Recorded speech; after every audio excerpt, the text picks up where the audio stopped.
The Time Machine and the Island of Dr. Moreau. Written by H.G. Wells.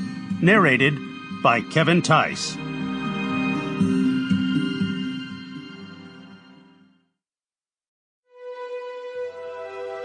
Book 1. The Time Machine.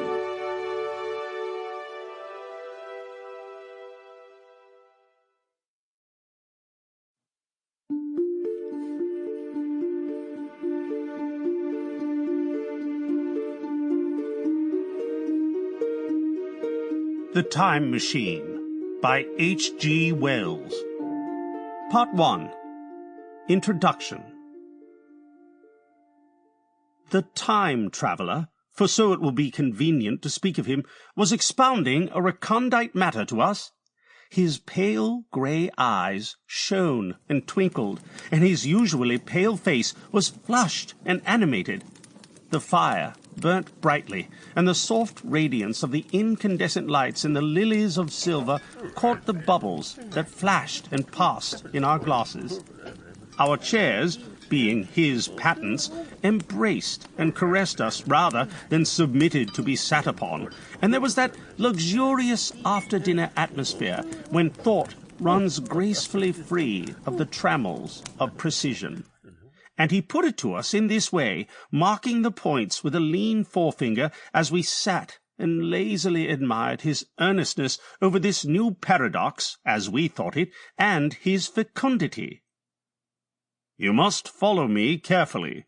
I shall have to controvert one or two ideas that are almost universally accepted. The geometry, for instance, they taught you at school is founded on a misconception.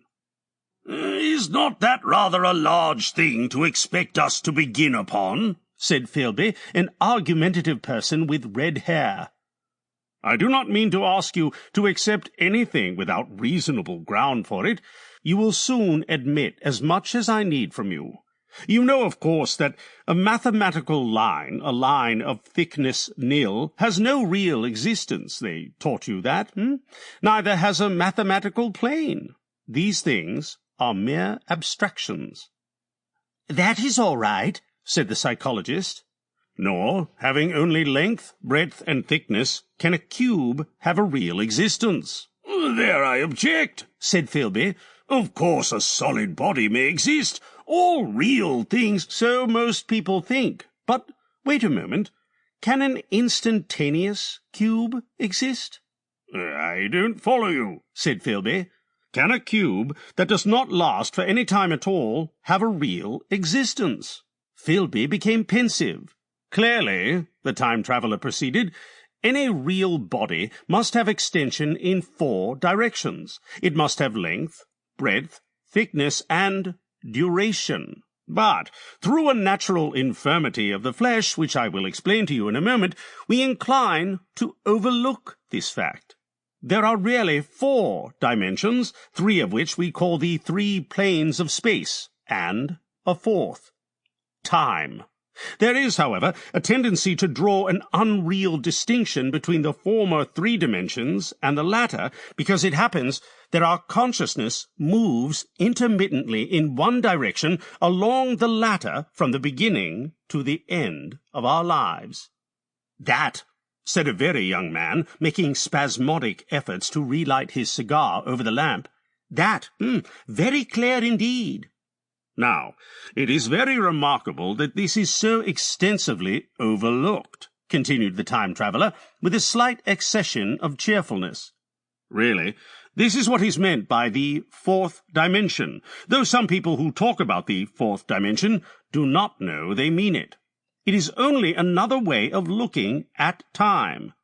There is no difference between time and any of the 3 dimensions of space except that our consciousness moves along it. But some foolish people have got hold of the wrong side of that idea. You have all heard what they have to say about this 4th dimension?" "I have not," said the provincial mayor. "It is simply this. That space, as our mathematicians have it, is spoken of as having 3 dimensions. Sample complete. Ready to continue?